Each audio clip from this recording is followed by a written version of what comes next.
Assalamualaikum warahmatullahi wabarakatuh. Jumpa lagi di Good Night YouTube channel. Apa kabar nih teman-teman? Semoga kalian yang menonton video ini selalu diberi kesehatan dan dilancarkan rezekinya.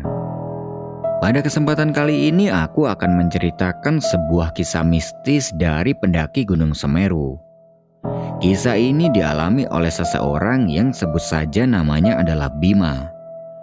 Selama melakukan pendakian ke Gunung Semeru itu, Bima sempat tersesat ke alam lain selama 40 hari dan akan dijadikan menantu oleh bangsa halus. Tentunya, kalau Bima mau menjadi menantunya, Bima akan diberi kemewahan oleh makhluk itu. Tapi dengan satu syarat, yaitu Bima harus tinggal di alam lain untuk selamanya. Ini cerita cukup seru buat didengerin dan cukup serem untuk kalian dengarkan sendiri. Untuk cerita lebih lengkapnya silahkan simak video ini sampai selesai. Good night.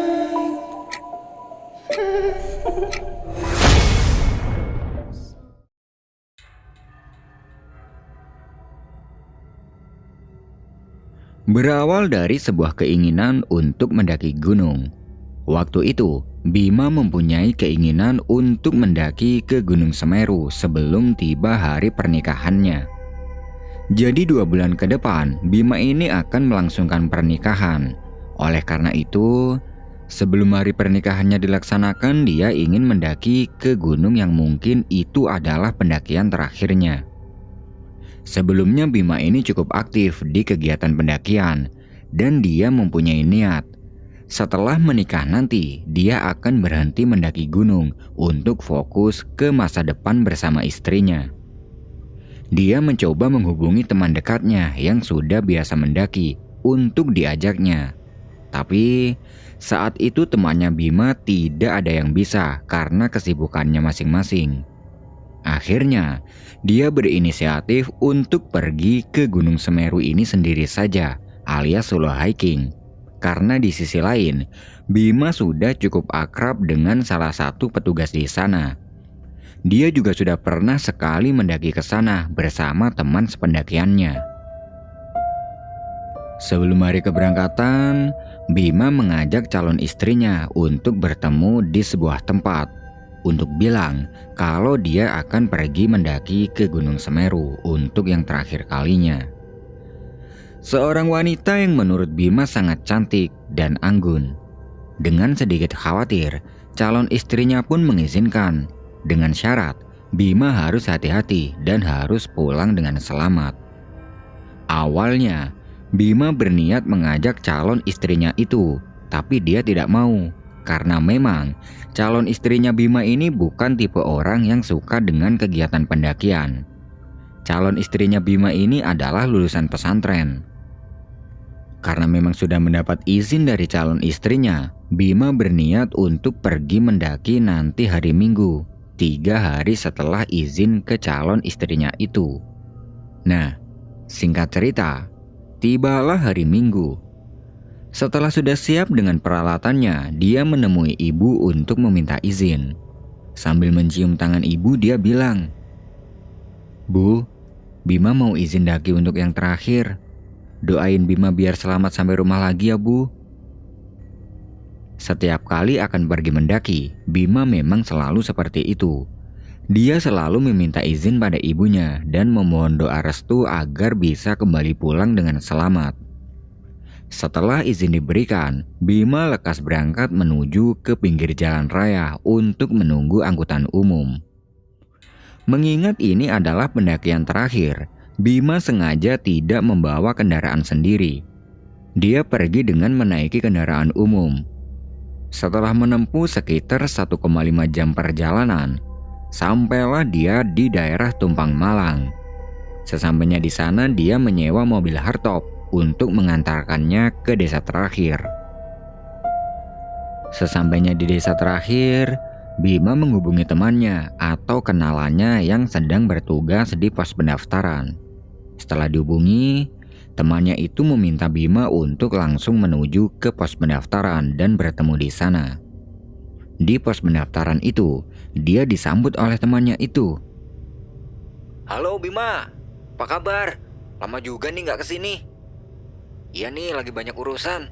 Oh iya, bulan Oktober aku nikah. Dateng ya.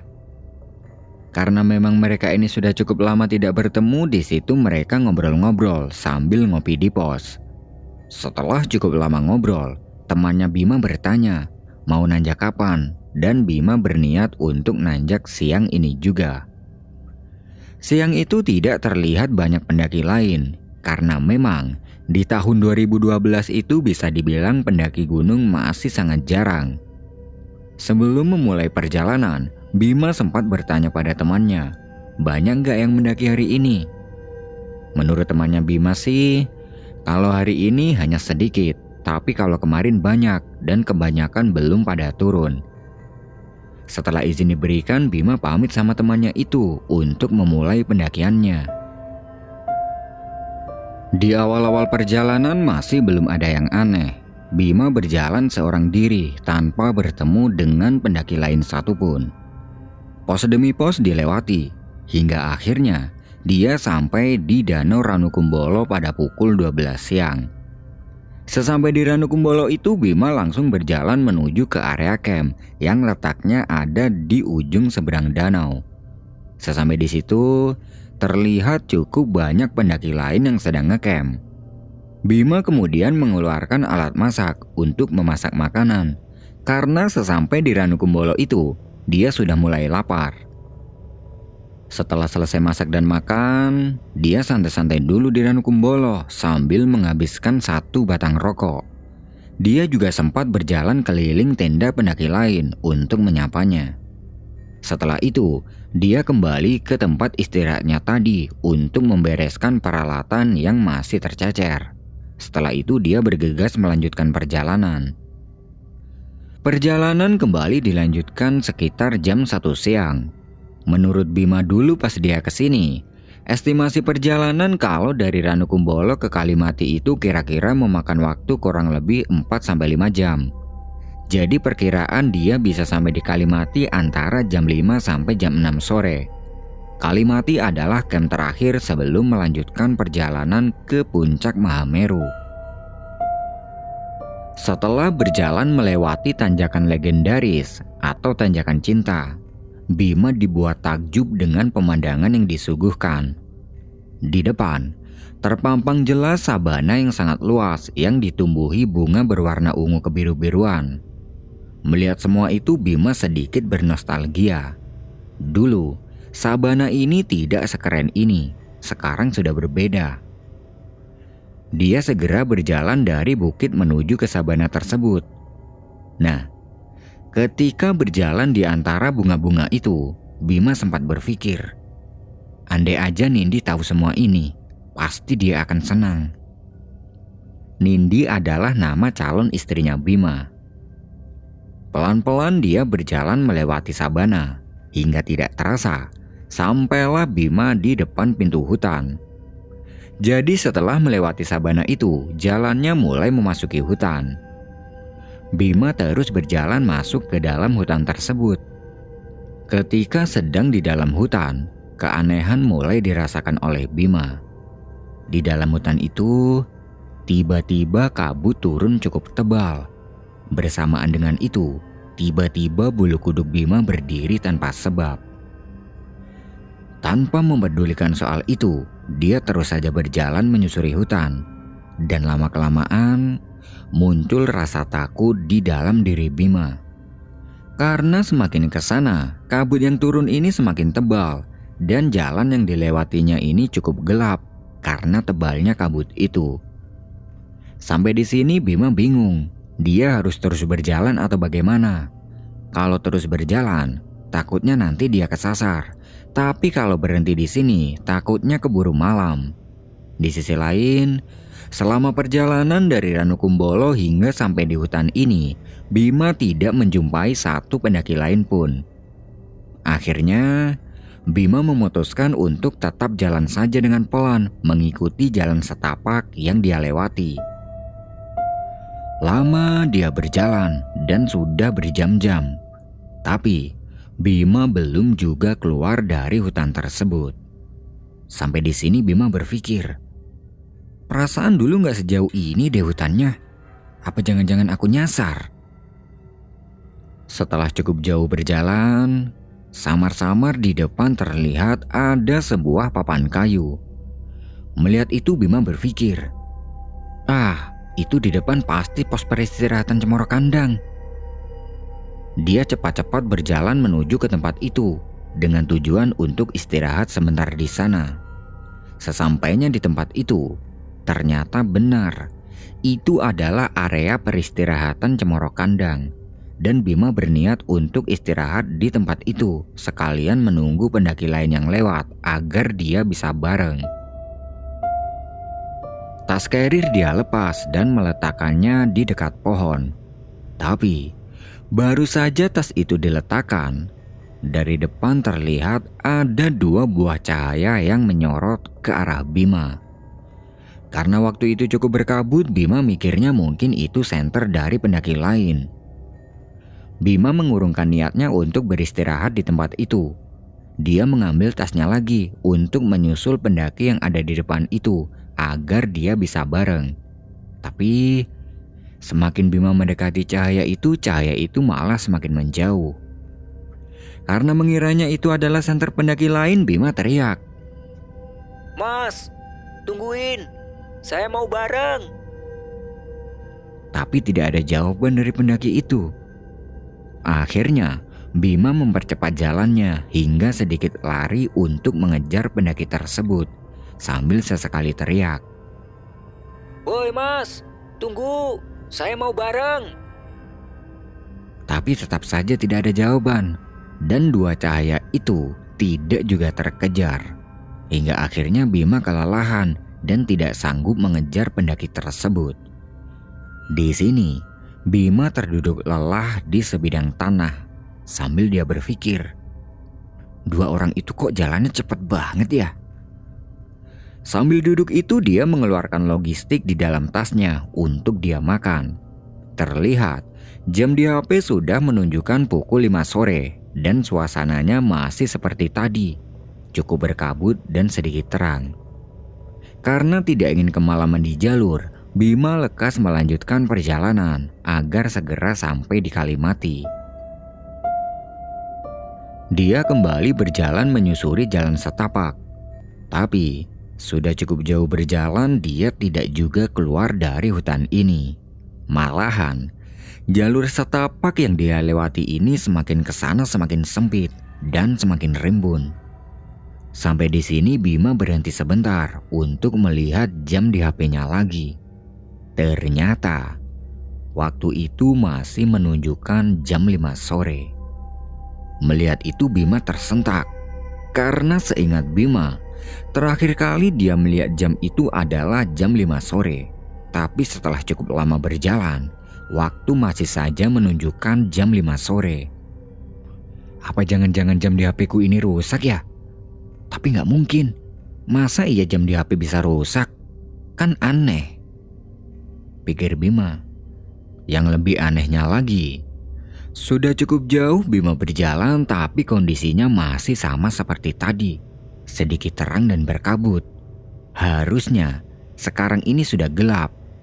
Kira-kira tadi dia sudah berjalan sekitar 1 jaman. Sampai di sini Bima mulai merasa ada yang tidak beres dengan tempat ini. Lalu dia memutuskan untuk putar balik menuju ke tempat peristirahatan Cemoro Kandang tadi. Tapi malah semakin aneh.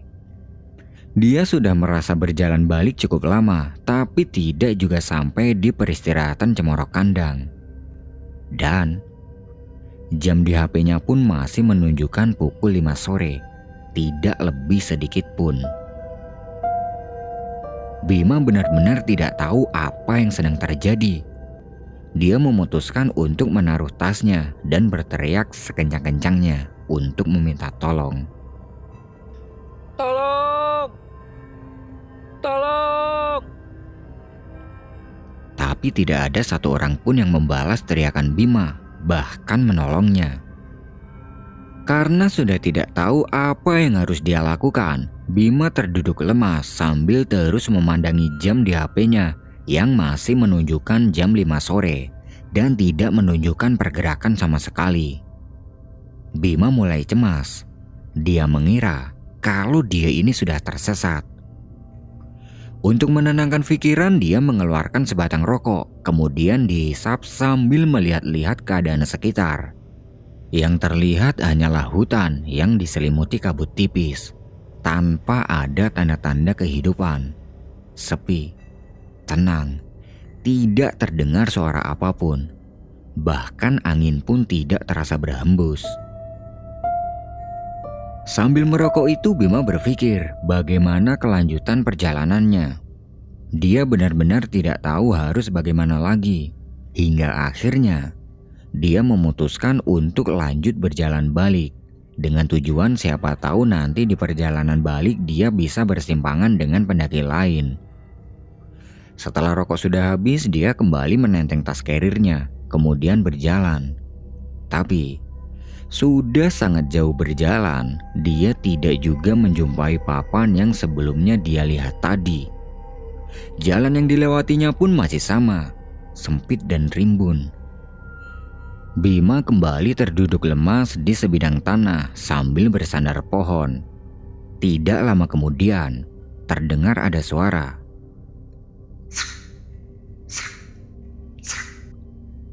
Seperti suara orang yang sedang berjalan. Mendengar itu, Bima langsung melihat ke berbagai arah untuk mencari sumber suara tersebut. Lalu, dari sela-sela kabut terlihat ada seseorang yang sedang berjalan ke arahnya. Melihat itu, Bima langsung berdiri dari duduknya untuk menanti kedatangan orang itu. Perlahan, orang itu berjalan mendekat ke arahnya. Setelah dekat, tampak jelas itu adalah laki-laki paruh baya, mengenakan tudung tani dan menggendong keranjang. Sepertinya bapak ini habis dari ladang. Belum sampai Bima menyapa, orang itu bilang dengan menggunakan bahasa Jawa. Sampean iki sinten? Golek opo nang kene? Kamu ini siapa? Cari apa di sini? Kula ajenge Muncak Semeru, Pak, tapi dereng dugi. Saya mau ke Puncak Semeru, Pak, tapi belum sampai. Orang itu memperhatikan Bima dari ujung kaki sampai ujung rambut. Sepertinya ada yang aneh dengan Bima. Setelah memperhatikan itu, dia bilang, Ya wis nek ngono, ayo melu aku. "Ya udah kalau gitu, ayo ikut saya," ucap bapak itu. Bima segera mengambil tasnya dan ikut berjalan bersama orang itu. Sambil berjalan, Bima bertanya, Jenengan dugi pundi, Pak? Bar nyambangi sawah, Sawah ten sebelah pundi? kae nang kono. ucap bapak itu sambil menunjuk ke arah belakang. Mendengar itu, Bima berpikir, perasaan tadi aku gak ngelihat ada sawah. Apa mungkin emang aku gak ngelihat ya? Bima berpikir seperti itu, karena waktu itu kan cukup berkabut, jadi mungkin dia tidak melihat sawah si bapak. Tidak lama berjalan mengikuti bapak itu, sampailah Bima di sebuah perkampungan. Dan di sini Bima kaget. Loh, kok sampai di perkampungan? Perasaan tadi aku lewat sini gak ada perkampungan, ucapnya dalam batin. Sesampainya di perkampungan itu, si bapak bilang, Iki desaku, aku ndek kene lurah. Oh, inje, Pak. Kula nembe ngertos. Ayo leren nang omahku dhisik. Melihat perkampungan itu, Bima merasa lega. Dia mengira ini adalah desa yang ada di lereng Gunung Semeru. Urusan mendaki gunung sudah dia lupakan. Yang penting sekarang dia tidak tersesat dan bisa selamat. Bima berjalan mengikuti si bapak hingga sampai di depan rumahnya. Rumahnya itu ada di ujung perkampungan tersebut. terlihat sangat besar dan sangat mewah. Wajar sih, namanya juga kepala desa, pikir Bima. Bapak itu kemudian mengajak Bima untuk masuk ke dalam. Sesampainya di dalam, bapak itu meletakkan tudung tani dan keranjang yang digendongnya, kemudian duduk di sebuah kursi dan memanggil istrinya. Bu, bapak mulai gawe ngombe. Iki enek tamu. Bu, bapak pulang, buatin minum, ini ada tamu. Mendengar itu Bima sempat menolak karena dia sungkan. Aduh, gak usah repot-repot pak, biar saya langsung pulang aja. Tapi bapak itu bilang tidak apa-apa dan meminta Bima untuk istirahat dulu di sini. Bapak itu kemudian meminta Bima untuk duduk di kursi sebelahnya. Kalau dilihat-lihat, sepertinya bapak ini adalah orang baik. Pantas dia dipilih sebagai kepala desa di kampung ini, pikir Bima.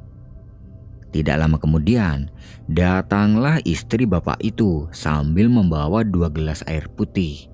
Kemudian beliau bertanya pada Bima, Sampean iki asale ngendi? Kula saking Lumajang, Bu. Oh ya wis, diombe sik ya banyune. Ibu itu kemudian masuk ke dalam dan Bima meminum air yang sudah disuguhkan. Setelah itu, si bapak menunjukkan sebuah kamar pada Bima dan memintanya untuk istirahat dulu. Karena sungkan, Bima sempat menolak, tapi bapak itu terus memaksa Bima agar istirahat dulu saja. Berhubung waktu itu Bima juga merasa ngantuk dan bapak itu juga terus memaksanya. Akhirnya dia menerima tawaran si bapak untuk istirahat dulu. Di sisi lain, kalau memaksa pulang nanti malah terjadi apa-apa di jalan. Tidak lupa, Bima mengucapkan terima kasih banyak pada si bapak karena sudah merepotkan. Lalu, si bapak pamit pada Bima untuk pergi ke balai desa karena ada urusan dan meminta Bima untuk istirahat di dalam kamar yang sudah ditujukan. Bima membuka pintu kamar itu dan masuk ke dalam. Sesampainya di dalam, dia sangat takjub karena kamarnya ini sangat mewah. Dindingnya terbuat dari kayu dan dihiasi guci-guci kuno. Dan ranjang tempat tidurnya ini terbuat dari kayu dengan tiang yang penuh dengan ukiran. Jadi suasananya itu benar-benar kejawen. Bima melepas sepatunya dan meletakkan tasnya di dekat lemari. Kemudian dia merebahkan badannya di atas kasur. Hingga tidak terasa dia ini tertidur. Setelah bangun dari tidurnya, Bima merasa ada yang aneh dengan dirinya. Dia tidak ingat apapun tentang apa yang sudah dia lakukan sebelumnya. Yang dia ingat hanyalah namanya adalah Bima. Seakan-akan dirinya ini seperti orang baru lahir. Yang dia tahu hanyalah sekarang dia berada di dalam kamar di rumah bapak kepala desa itu. Bima kemudian keluar dari kamar dan terlihat bapak kepala desa sekeluarga ini sedang duduk di meja makan. Terlihat seperti akan makan. Melihat Bima yang baru keluar dari kamar, si bapak memanggilnya untuk mengajaknya makan bersama. Tanpa ada perasaan sungkan lagi, Bima berjalan menuju ke meja makan untuk ikut makan bersama. Nasi dan sayuran sudah tersaji di meja makan. Di meja makan itu terlihat ada si bapak beserta istrinya dan satu anak gadisnya yang berparas sangat cantik, berkulit putih, bibirnya merah alami, bola matanya coklat, dan rambutnya panjang sepunggung. Gaun hijau yang dipakainya menambah kecantikan alami gadis itu. Sambil makan, seringkali Bima melirik ke arah anak gadis si bapak. Setelah selesai makan, si bapak memperkenalkan anak gadisnya itu kepada Bima, sekaligus bertanya namanya Bima. Iki anak wadonku, jenenge Pusporini. Sampean jenenge sapa? Nami kula Bima, Pak. Ya wis, mari ngene melu papan nang sawah ya le. ewangi bapak ngeramu tanduran. Inje pak, bapak kiambak namine sinten? Celuk nae aku Pak Lurah. Bima mengiyakan ajakan si bapak untuk ikut pergi ke ladang. Setelah makan itu, dia pergi ke ladang bersama si bapak. Sesampainya di ladang terlihat si bapak sedang menanam sayuran. Ada bayam, buncis, kacang panjang, kangkung, dan berbagai jenis sayuran lainnya. Pantas saja tadi pas makan lauknya sayur semua, pikir Bima. Di ladang itu, Bima ikut si bapak menyirami tanaman. Setelah selesai dengan semua itu, mereka kembali pulang. Dan sesampai di rumah mereka disambut oleh anak gadisnya si bapak yang masih terlihat sangat cantik dan sangat anggun. Lalu, si bapak meminta pada Pusparini untuk mengambilkan minuman untuknya dan juga untuk Bima. Si bapak dan Bima kemudian duduk di teras rumah menunggu air yang sedang diambil. Tidak lama kemudian, terlihat Pusparini datang dengan membawa 2 gelas air. Setelah meminum air itu, si bapak pamit untuk pergi ke balai desa karena ada urusan di sana dan meminta pada anak gadisnya untuk menemani Bima di sini. Di teras rumah, Bima duduk bersama Pusparini sambil ngobrol-ngobrol tentang kegiatan tadi di ladang. Ternyata Pusparini orangnya sangat asyik kalau diajak ngobrol, dan obrolan itu membuat Bima dan Pusparini semakin akrab. Hari-hari dilalui Bima seperti itu, pergi ke ladang, makan, dan tidur di rumah si bapak. Hingga pada suatu ketika, si bapak menawari Bima sesuatu. Le, awakmu lah wis suwe toh urip nang kene. Bapak pengen nikahno awakmu karo Pusparini. Yen gelem, sawah sakmono ambane kungkuk kanggo awakmu. Garapen olahan kanggo bondo urip karo Pusparini. Ning ana syarate. Awakmu kudu manggon nang kene salawase. Nak, kamu kan udah lama tinggal di sini. Bapak ingin menikahkan kamu dengan Pusparini. Kalau mau, sawah yang sangat luas itu nanti buat kamu. Kamu olah untuk bekal hidupmu dengan Pusparini. Tapi dengan satu syarat, kamu harus tinggal di sini selamanya. Mendengar itu Bima tersentak. Dan entah kenapa, spontan dia berucap, Waduh, maaf pak, kalau untuk semua itu saya tidak pantas. kalau dipikir secara logika, mustahil Bima menolak tawaran si bapak. Sekarang kalian pikir aja, kurang apa coba? Mau dinikahkan dengan anak gadisnya yang sangat cantik, dikasih sawah yang sangat luas, dan otomatis dia juga akan menggantikan si bapak untuk menjadi kepala desa di kampung ini nantinya. Harta, tahta, dan wanita sudah ada di depan mata, tapi Bima malah menolaknya. Mungkin waktu itu Bima masih disayang sama Yang Maha Pencipta, hingga kata-kata itu bisa terucap dengan sendirinya. Setelah menolak tawaran itu, si bapak bilang lagi, Ora usah kupo, bapak ya ora meksa. Dipikir alon-alon dhisik, mbok menawa atimu mantep.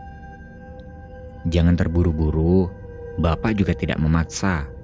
Dipikir pelan-pelan dulu, siapa tahu nanti kamu berubah pikiran.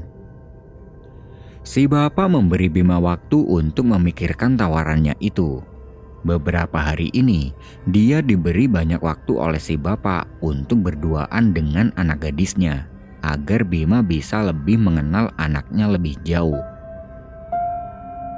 Pada suatu ketika, Pusparini mengajak Bima keluar rumah untuk jalan-jalan keliling kampung, dan Bima pun mau.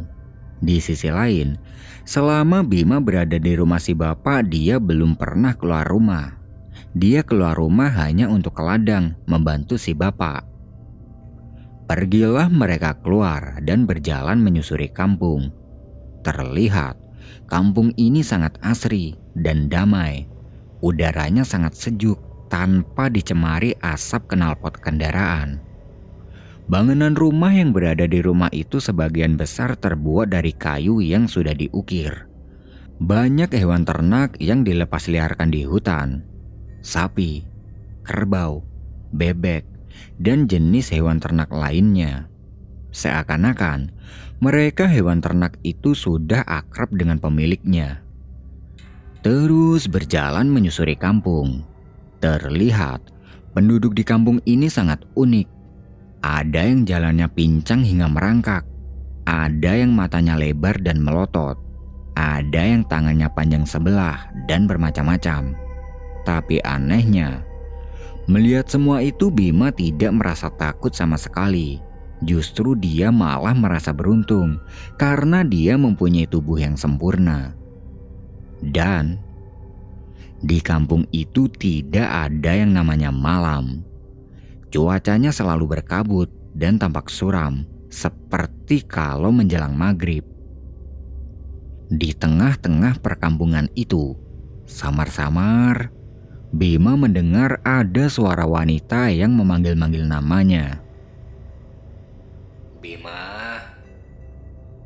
Bima, pulang, pulang. Mendengar itu, Bima langsung menoleh ke berbagai arah untuk mencari tahu siapa yang memanggil namanya itu. Tapi tidak terlihat ada seorang pun yang memanggil namanya. Suara itu terus terdengar di telinga Bima. Hingga lama-kelamaan, kepalanya Bima merasa pusing. Setelah cukup lama berjalan berkeliling kampung, Bima dan Pusparini sampai di sebuah telaga yang airnya sangat jernih. Di pinggir telaga, terlihat ada seorang gadis kampung yang sedang berjalan menyusuri telaga tersebut sambil membawa beberapa potong bambu dan mengenakan kemben khas Jawa. Sepertinya gadis itu hendak mengambil air di telaga tersebut. Gadis itu berjalan lewat di depan Bima dan Pusparini yang sedang duduk. Nah, melihat gadis itu dari dekat, sekilas Bima ingat sesuatu.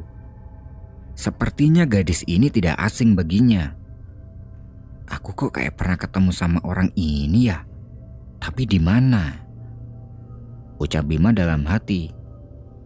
Bima coba mengingat-ingat kapan dia pernah bertemu dengan gadis ini. Ketika sedang memikirkan semua itu, Pusparini memecahkan konsentrasinya. Mas, kenapa? Lagi mikirin apa? Enggak Rini. Aku kok kayak pernah ngeliat orang tadi ya? Ketemu di mana? Nah itu dia, aku gak ingat kapan aku ketemu. Di telaga di dekat batu, mereka membahas perjodohan yang ditawarkan si bapak. Rini sudah setuju dengan perjodohan itu, tapi belum dengan Bima. Melihat kalau Bima belum bisa menerima perjodohan itu, terlihat mata indahnya Rini berlinang air mata. Sepertinya dia sudah jatuh hati pada Bima. Melihat Rini yang sepertinya kecewa, Bima coba menenangkannya. Rini, kamu jangan sedih. Aku bukan gak mau menerima perjodohan itu. Hanya saja aku belum siap menerima semua pemberian dari bapak. Rini kemudian melihat ke arah Bima dengan tatapan sayu. Sebenarnya, Bima tidak tega melihat Rini seperti itu. Bola mata coklat yang tadinya terlihat indah sekarang menjadi sayu. Lalu, Bima menjelaskan pada Rini. Beri aku waktu untuk memikirkan semua ini. Kalau sudah tiba saatnya aku bisa menerima, aku akan menerima perjodohan ini. Ucap Bima sambil mengusap mata Rini yang sudah dipenuhi air mata. Perlahan Rini mulai senyum. Kemudian Bima mengajak Rini untuk pergi meninggalkan telaga dan kembali pulang. Sesampainya di rumah, Bima langsung masuk ke dalam kamar dan merebahkan badannya di atas tempat tidur. Dan otaknya Bima masih terus kepikiran oleh suara wanita yang tadi memanggil-manggil namanya dan juga gadis yang ditemui di telaga. Hingga tidak terasa, di sini Bima tertidur. Di dalam tidurnya, Bima bermimpi. Dia sedang berada di tengah-tengah kampung itu. Lalu, dari kejauhan ada seorang wanita parubaya yang melambaikan tangan pada Bima. Seakan-akan wanita ini sedang memanggil Bima. Bima pun berjalan mendekat ke arah wanita itu. Sesampainya di tempat wanita itu, sepertinya Bima mengenalnya.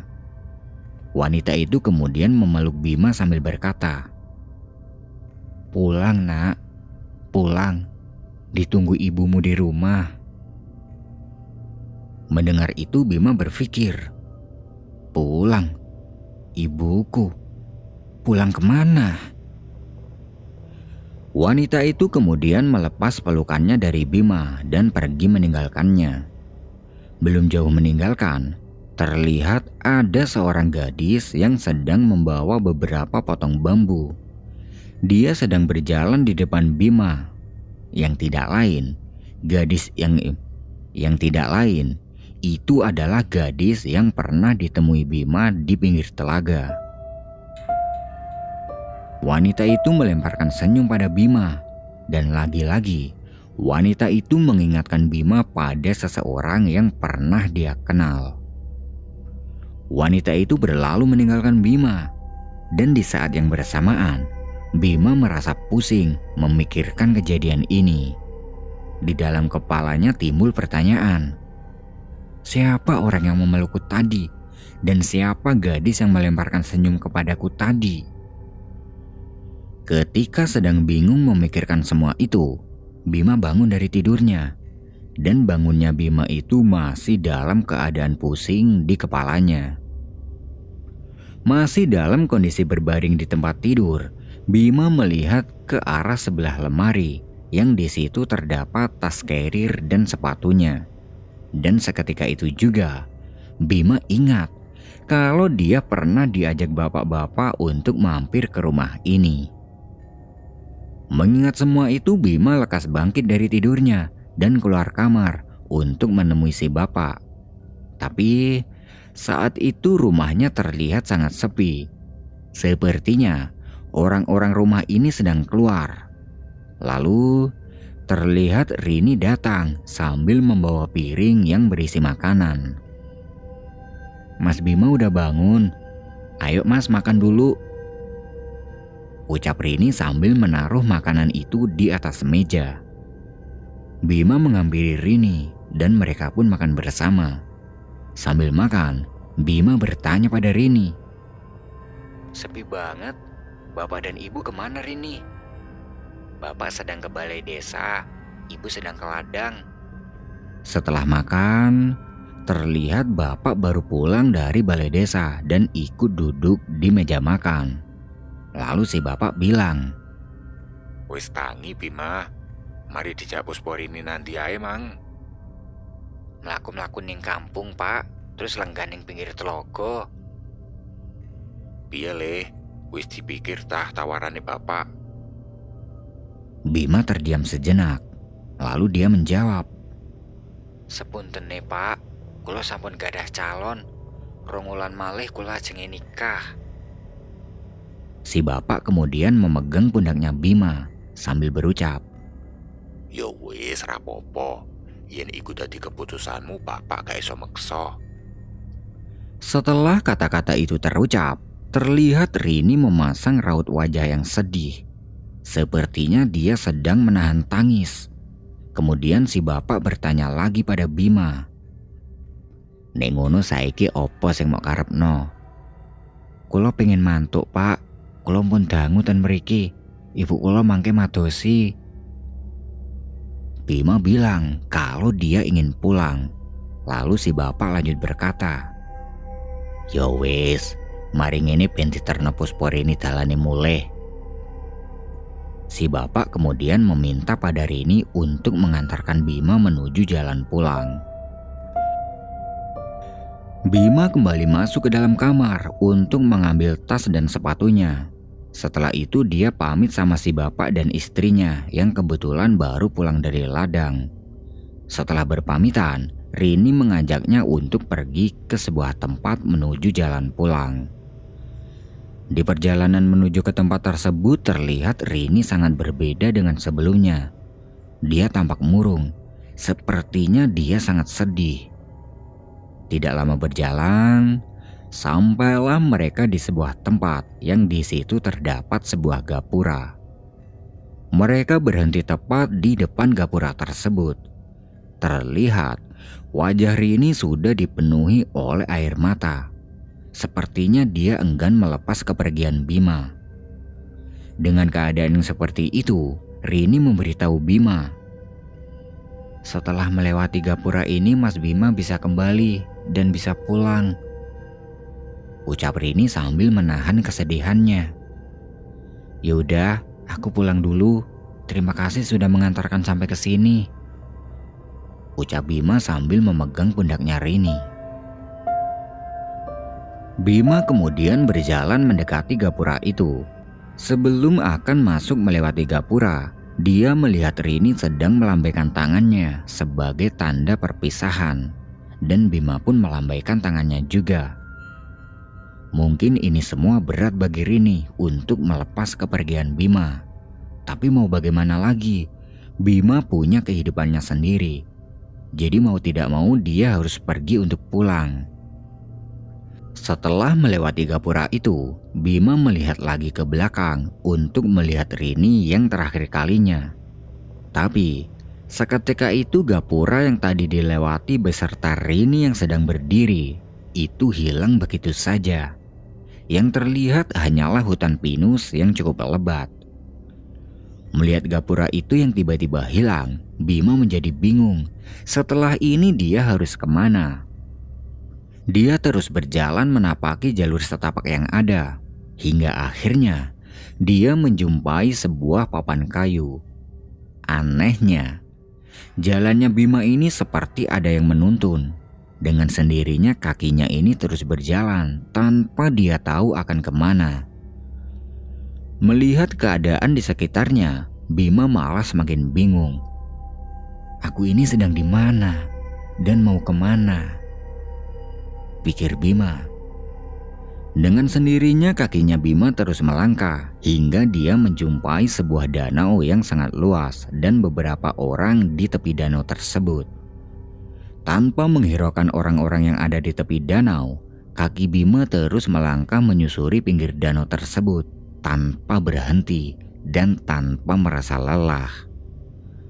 Setelah lama berjalan, di depan terlihat ada sebuah perkampungan dan kakinya Bima ini dengan sendirinya melangkah ke arah perkampungan tersebut. Ketika akan sampai di perkampungan itu, terlihat ada beberapa orang yang sedang mengerumuni sebuah bangunan. Hingga akhirnya Bima kenal dengan salah satu orang yang ada di situ. Sebut saja dia adalah Fandi, temannya Bima waktu itu. Udah turun bro, mau langsung pulang apa istirahat dulu? Iya nih, kayaknya aku langsung pulang aja deh. Ya udah kalau gitu hati-hati di jalan ya. Tapi aku nggak tahu jalan pulang. Meskipun mengenal Fandi, tapi Bima tidak tahu arah jalan pulang. Bahkan dia juga tidak tahu sekarang dia ini ada di mana. Bisa dibilang, waktu itu Bima seperti orang linglung. Yang ada dalam pikirannya hanyalah kampung yang dia tempati sebelumnya, termasuk si bapak dan anak gadisnya. Awal Bima melihat perkampungan ini, dia menganggap kalau ini adalah perkampungan yang sebelumnya ditempati. Tapi ternyata bukan. Melihat Bima dalam keadaan seperti itu, Fandi sudah mengira kalau Bima ini sedang dalam kondisi yang tidak stabil, alias gangguan jiwa. Kemudian Fandi mengajak Bima untuk pergi ke salah satu rumah warga yang Fandi sudah kenal dengan pemilik rumahnya itu. Sesampai di rumah tersebut, Fandi menanyakan apa yang sedang terjadi pada Bima hingga dia jadi seperti ini. Orang yang ditemui itu cukup tua. Lalu terdengar si pemilik rumah itu berkata, Temanmu ini habis dibawa makhluk lain ke alamnya selama 40 hari. Tapi dia beruntung karena masih dikembalikan. Itulah sebabnya dia sekarang jadi seperti ini. Mendengar itu Fandi benar-benar kaget. Lalu terdengar Fandi bertanya pada orang itu, bagaimana agar Bima bisa kembali normal? Menurut orang itu, dia harus pulang ke rumahnya dan bertemu dengan orang tuanya. Karena dengan itu, dengan sendirinya nanti dia akan ingat dengan dunianya sendiri. Di rumah itu Bima masih terus diam tanpa bicara satu kata pun. Dia hanya bisa mendengar percakapan antara Fandi dan pemilik rumah itu. Lalu, terdengar lagi si pemilik rumah itu meminta pada Fandi untuk mengantarkan Bima pulang ke rumahnya. Karena kalau harus pulang sendiri, dia ini tidak akan bisa. Akhirnya Fandi berinisiatif untuk mengantarkan Bima pulang. Dan Bima pun hanya menurut kemanapun Fandi mengajaknya. Fandi mengantarkan Bima pulang dengan menggunakan motornya. Di sepanjang perjalanan, Bima merasa semakin bingung karena melihat keadaan sekitar yang sangat ramai. Sesampainya di depan rumahnya, tiba-tiba Bima ingat kalau rumah ini adalah tempat tinggalnya. Fandi kemudian mengajak Bima untuk masuk ke dalam rumahnya. Di dalam rumah, Bima melihat ada seorang wanita yang tidak lain adalah ibunya. Melihat itu, tiba-tiba Bima ingat semuanya. Ingat kalau ini adalah tempat tinggalnya dan wanita ini adalah ibunya. Bima langsung lari merangkul ibu sambil dia menangis. Melihat Bima yang tiba-tiba seperti itu, ibu bingung. Lalu dia bertanya pada Fandi apa yang sebelumnya terjadi pada Bima. Tapi di sini Fandi tidak mengatakan yang sejujurnya pada ibunya Bima, kalau Bima habis dibawa makhluk lain ke alamnya. Di sisi lain, Fandi juga tidak tahu persis kejadiannya. Melihat keadaan Bima yang sepertinya sudah normal, Fandi pamit pada Bima dan ibunya. Bima mengucapkan banyak terima kasih pada Fandi karena sudah mau mengantarkan pulang. Di rumah, Bima menceritakan tentang apa yang dialaminya di gunung itu pada ibunya. Mendengar cerita dari Bima, ibu terlihat sangat kaget. Tahu nggak?